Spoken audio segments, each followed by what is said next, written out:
Okay, chapter 17 in the book is on the hand, wrist, and fingers.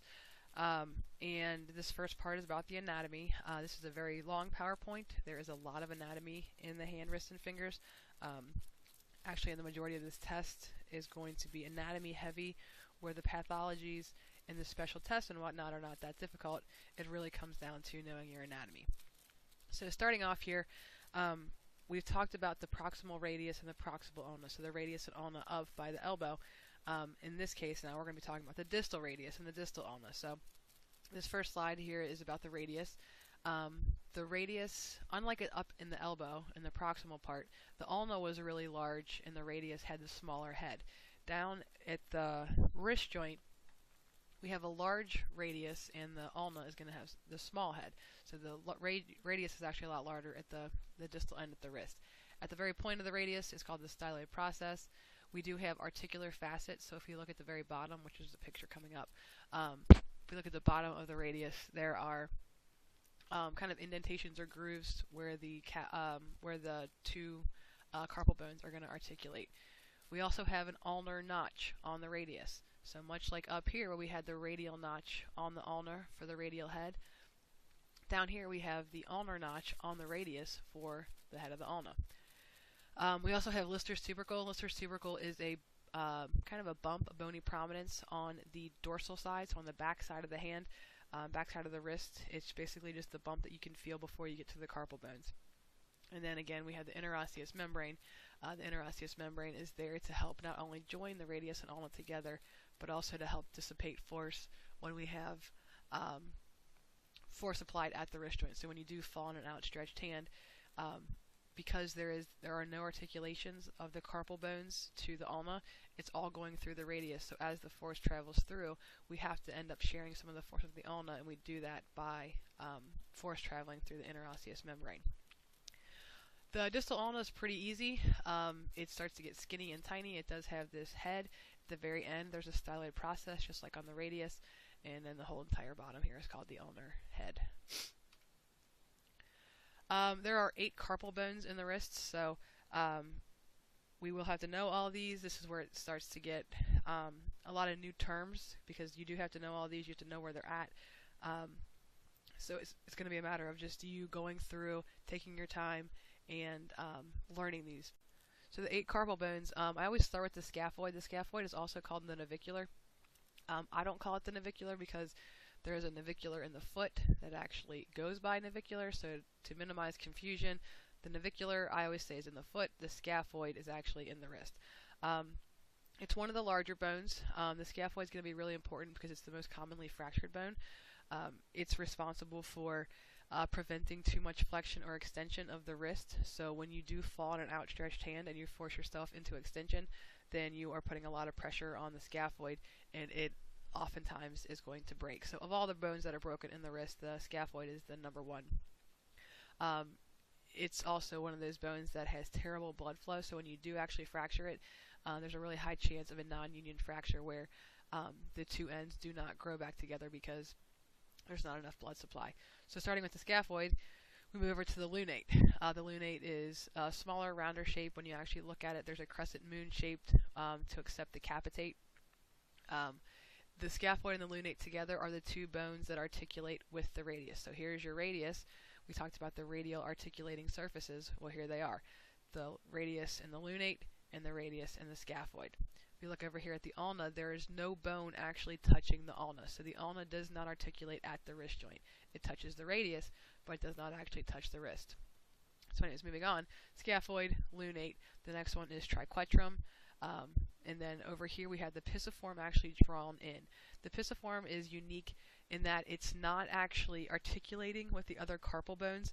The pisiform is actually a sesamoid bone.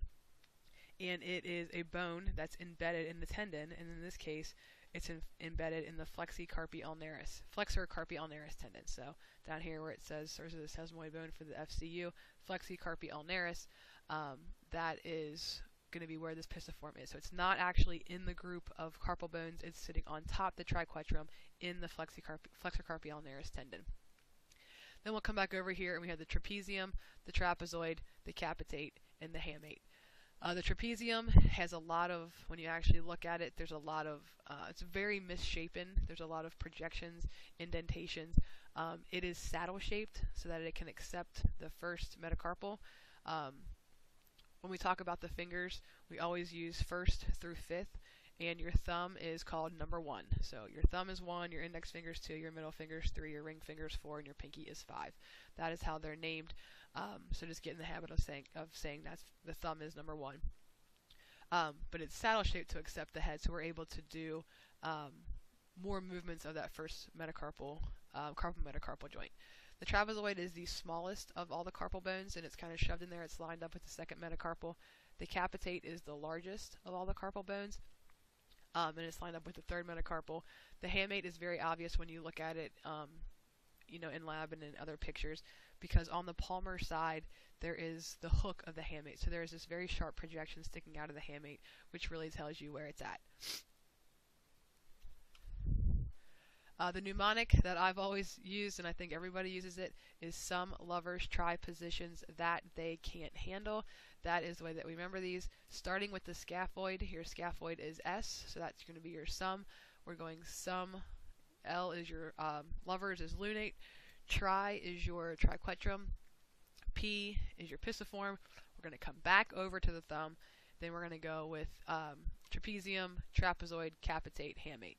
So you go through one row, scaphoid across, come back over to the scaphoid side, the radial side, and then try positions that they can't handle, or that they can't handle.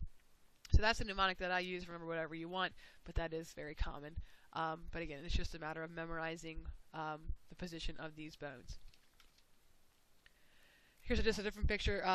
When you look at x-rays and whatnot, it's hard to tell if you're on the radial side or the ulnar side. If you're on the palmar side or the dorsal side. The biggest way to tell is, number 1, can you see the pisiform? Because the pisiform is embedded in the flexor carpi ulnaris tendon, it is only really fully visible on the palmar side. So over here, our pisiform is going to be D, this black one. This is obviously a picture of the palmar view because we're actually able to see the pisiform. This is a dorsal view looking at the back side of your hand, and we can only see part of the pisiform because it is located way more palmarly. Another way to tell where we're at is the hook of the hamate. So H is our hamate. Obviously in this picture you cannot see it, but there will be a very sharp projection shooting out palmarly that you will not have on the dorsal side. Just get in the habit of also saying palmar and dorsal. Dorsal is the back side of the hand. I mentioned the articulating surfaces. So here is the distal end of the radius and the distal end of the ulna. Actually, that's both radius. Sorry, these are both radiuses. On the bottom here, we have here's our styloid process of the radius. So that's going to be the most lateral. So our scaphoid is actually sitting directly in here, up at the bottom part of the radius. Next to the scaphoid is going to be your lunate. Here's your lunate articulating surface. And then on the side here, we have the ulnar notch, where the ulnar head is going to rest against the radius for the distal radial ulnar joint. So again, looking at it with the ulna attached, we can see that the head of the ulna, here's our styloid process of the ulna, and the head is going to go right up against the ulnar notch on the radius. And then here is articulating surface for the lunate, and here's articulating surface for the scaphoid. Just to get a different picture here, it's hard to tell if we are looking at palmar or dorsal, but I think this is a palmar view because here is the pisiform, and we can actually see that a little bit through this x-ray. So I believe this is a palmar view, but again, just to kind of go through to figure out where we're at, and kind of you can quiz yourself with that. The next part here is the osteology of the hand. We've gone through now all the carpal bones. We do have 8 carpal bones. These are going to be in your wrist. They're going to be very low where your radius meets what we consider the wrist or the hand. The next set of bones are going to be called your metacarpals. So carpals are the small ones. The metacarpals are the ones. These are going to make up the palm of your hand. Then we're going to get out here, and all of this together is called the phalanges. And each phalange is going to be made up of 3 phalanxes. So each one of these individual tiny bones is called a phalanx. Altogether, it's called a phalange. We have only 2 phalanxes in the thumb, but we have 3 in the other 4 phalanges. So let's review again here. Carpals are all right there. Your metacarpals make up the palm of your hand, and then all of that is the phalanges. And then we're going to have the individual phalanxes, and in order to tell which phalanx we're dealing with, they're called proximal, middle, and distal phalanx. So the phalange is the entire thing, but if we're referencing a specific part of that phalange, we'll call it a proximal, middle, or distal phalanx. When we talk about the thumb only has 2 phalanxes, so we just call it a proximal and a distal. There is no middle phalanx in the thumb. So if you understand the actual bone makeup here, then this next part should be relatively easy. These are the actual joints of the hand. So where the carpal bones meet the metacarpals, we have the carpo-metacarpal joint. Pretty straightforward. Where the metacarpals meet the phalanges, we have the metacarpal-phalangeal joints. And where the 2 phalanxes come together, because the rest of the 4 fingers 2, 3, 4, 5, they have 3 phalanxes. That means they're going to have 2 joints, because 3 bones coming together are going to make up 2 different joints. We have to name those joints differently. So in the 4 fingers, we're going to have the proximal interphalangeal joint, where the proximal phalanx meets the middle phalanx. And then we're going to have the distal interphalangeal joint, where the middle phalanx meets the distal phalanx. In the thumb is going to be different. The thumb only has 2 bones, so 2 bones together are only going to form 1 joint. So in the thumb's case, it is the only regular old interphalangeal joint. There is no proximal, there is no distal. In the thumb, we just have a regular interphalangeal joint.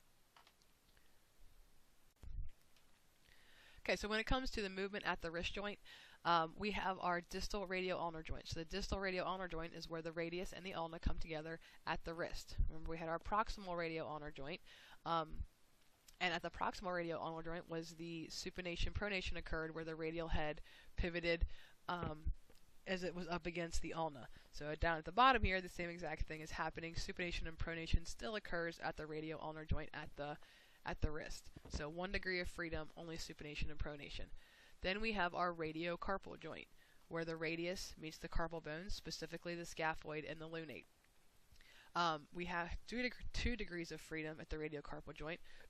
We're able to do flexion and extension of the wrist, and we're able to do radial and ulnar deviation at the wrist. So the radiocarpal joint has 2 degrees of freedom, flexion, extension, and radial and ulnar deviation.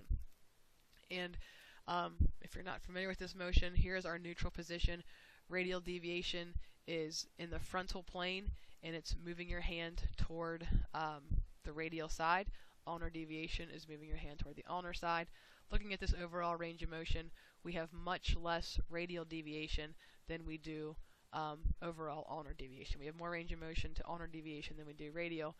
And then wrist flexion extension hopefully is pretty straightforward. You know that by now. And you should have about the same, close to 90. This is 85 for flexion and extension, but pretty close to 90 each way is a good default. Okay, so that is the bony stuff. Now we're going to move into most of the ligaments here. And there are a ton of ligaments in the wrist and hand and fingers. There are more than we're going to learn. We're going to get the highlights here. We're going to kind of group them. This first one is relatively important because we see this injured a lot, and it can be a pretty problematic injury. So you have this structure called the triangular fibrocartilage complex. The TFCC is the triangular fibrocartilage complex, and this is really there to help stabilize the distal radial ulnar joint and the entire kind of ulnar side of the wrist.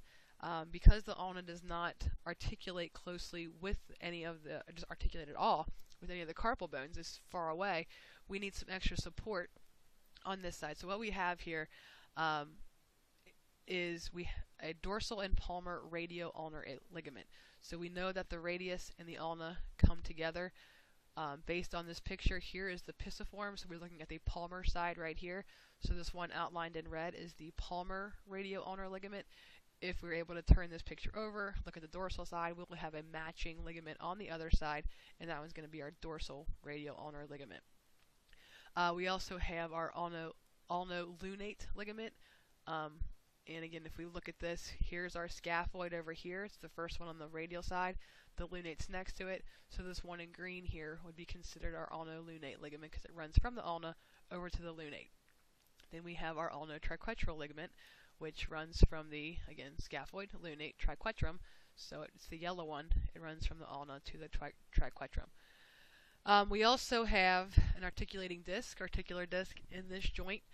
There is a disc in this area, and it is going to help, just like all discs, are going to help increase stability, work with shock absorption, but really help spread out the load. So this is an area that is relatively weak in this triangular fibrocartilage complex, really is there to help stabilize it, help dissipate force, and is commonly injured when you do a lot of weight-bearing activities. And when it is injured, you have a lot of trouble putting any kind of weight on that ulnar side of your hand. So looking at it, more complicated picture here, I guess. Here's our articulating disc. This is our, what side are we on? They're calling this dorsal. So this is the back side of the hand. This is our dorsal radioulnar ligament. They're letting this blue one be the palmar radioulnar ligament. So this is the very back side. We're kind of at an angle here so we can see some of this palmar side. The disc is going to be here in the middle. Then we have our ulnar lunate ligament. Then we have our ulnar triquetral ligament. And then one that I didn't mention that was on the previous slide is the flexor carpi ulnaris sheath. So we have our flexor carpi ulnaris running in this area, and the actual sheath of that tendon is also adding support to this part of the wrist. More ligaments.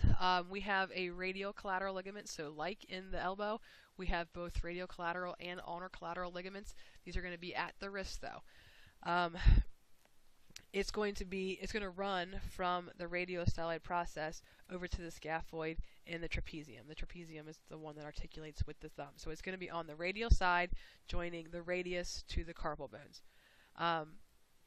There are a ton of ligaments within the hand and wrist, so it's hard to really pick out which one's which. Again, I'm trying to give you the highlights here, but there are just a ton of capsule ligamentous tissue in this area. But the RCL is one that's going to be on the direct radial side, so it's going to be directly lateral. It is going to run from the styloid process to the scaphoid and the trapezium, and it's going to help limit ulnar deviation. So because it's here and it does not contract, when we go into ulnar deviation this way, it's going to help resist excessive ulnar deviation. It's also going to help resist extreme flexion and extension because it becomes taut in extreme flexion and extension. So it will help flexion and extension and limit ulnar deviation, which means we're going to hurt the RCL if we go into too much ulnar deviation or excessive flexion or extension. The ulnar collateral ligament is similar in responsibility, just basically the opposite. So the UCL is running opposite of the RCL. In this case, it's running from the ulnar styloid process to more of the medial part of the triquetrum and pisiform. So the pisiform is going to be the floating one. The triquetrum is going to be a little bit deeper to that. So that is where our UCL is running. Like I said, it's again the opposite of the RCL. So in this case, it's going to prevent too much radial deviation. So as the wrist starts to move over into radial deviation, it will help limit that. And it's also going to become taut in extreme ranges of flexion and extension, which means, again, we're going to hurt the UCL by going into too much radial deviation or too much flexion or extension. So looking at some of these pictures, it's really starting to show how many ligaments are kind of in this area. And we're not going to learn all these, but we are going to get the highlights here. So on the palmar side, what I want you to know is the palmar radiocarpal ligament. And this is actually made up of 3 separate ligaments. But it is going to be the most important ligament in controlling the motion and stabilization of the wrist on the palmar side. This is a very important ligament, and again, it's made up of 3 separate parts. It's actually oriented at an angle, so they're going to start here on the radius on the outside, and they're going to angle over toward the hand. And because of that orientation, it'll allow the hand to follow the radius during supination and pronation. So because the radius is the one that's initiating the movement for supination and pronation, the radius is the one that's actually moving around. Because these are located at an angle, when the radius starts to move, then the rest of the hand is going to go with it because of how these ligaments are oriented. The primary responsibility of these 3 ligaments is going to be to maintain overall alignment and to prevent wrist hyperextension. So their job is to minimize how much wrist extension that we have. So these palmar radiocarpal ligament is actually made up of three separate ligaments. And again, hopefully you're catching on here. The radiolunate ligament is running from the radius over to the lunate. This is going to be a palmar view. This is a palmar ligament, so this is the palmar side. Radiocapitate ligament is moving from the radius up to the capitate. The capitate is the biggest bone. It's articulating with the third metacarpal. And then we have our radioscaphoid. This one's kind of running the wrong direction compared to the other two, but it's running over here to the scaphoid. So here's our radius, here's our scaphoid, here's our lunate, and then here's our capitate. So we're able to touch all three of those with parts of the palmar radiocarpal ligament.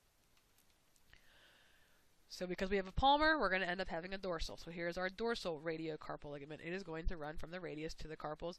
Unlike the palmar radiocarpal ligament, this is only one big large piece. But again, look at all those other ligaments that I'm not making you know. So the dorsal radiocarpal ligament is going to start on the radius, and it's going to run over and insert on the lunate and triquetrum. So the lunate is going to be deep, so it's going to articulate some with that deep there, and then over here to the triquetrum, and the pisiform is going to be kind of on top of that. So just like the palmar radiocarpal ligament minimized how much extension we're going to have, because this one's on the back, it's going to minimize how much flexion we have of the wrist. And then to keep it relatively simple, there are, again, a ton of ligaments that are holding these carpals in place. All these carpals, because they're all joints, are all going to have a lot of ligaments. We're going to basically call them intercarpal ligaments. We're going to look at the ones on the palmar side and look at the ones on the dorsal side.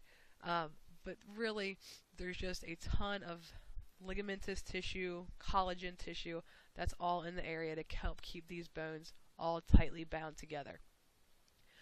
Very little movement is going to occur between these bones. The palmar side are going to actually connect, so this picture here is the palmar ligaments. The ligaments are going to connect the bones in each row together. So they're running more crossways, where on the dorsal side, we're using the ligaments to connect the two rows of bones together. But either way, when you add all these together, you're getting a ton of support and really minimizing how much overall movement that we have within those individual bones. So when we look at these carpals all together, just like we learned to memorize them as two different rows, some lovers try positions, then that they can't handle, we have our more proximal row and we have our more distal row. Because we have two different rows of bones and two different bones in each part coming together, those are going to also form joints. So we talked about the carpo-metacarpal joint, but we also have joints that are formed between the carpal bones called mid-carpal joints. Overall, there is very limited motion that occurs between these carpal bones. There is some flexion extension, or they may have some movement with extreme flexion extension, some movement with radial ulnar deviation, and we'll need some of this to reach those full ranges. But overall, there really is not much movement between these rows of bones. You'll have some, gliding movement, but overall, not all that much. What's really important here, and I talked about it some in lab, is we know all of these 8 carpal bones. Even if you know which one's which, it's going to be important to know where they're at in relationship to the rest of the hand. Because there are these 8 tiny bones all smashed together in a really small space, and they're covered up by ligaments, and then they're covered up by tendons and skin and fat and all that kind of stuff, it's hard for us to really palpate and be specific about what we're touching. So what I expect from you is, say in the practical, I ask you to palpate the capitate, let's say. Well, we know that the capitate is the middle one, so you know where that bone is at. But what I expect from you is to know what's around it. And you can palpate very easily the third metacarpal. It is your middle finger, it's in the palm of your hand. You can easily palpate the dorsal side of the third metacarpal. So if you know that the third metacarpal, once it ends, it's going to go right into the capitate, then you know you're going to be on the capitate, versus just randomly guessing. I've always talked about it in the past, is finding a home base or finding a structure that you know where it's at. Well, you know where all of these metacarpals are. So our next goal is to know which carpal bones meet up with which of the individual metacarpals.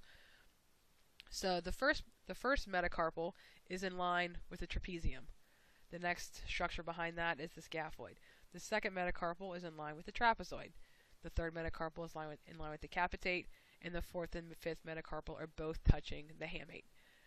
So that's going to help you easily figure out which of these carpal bones you're actually touching at any given point in time.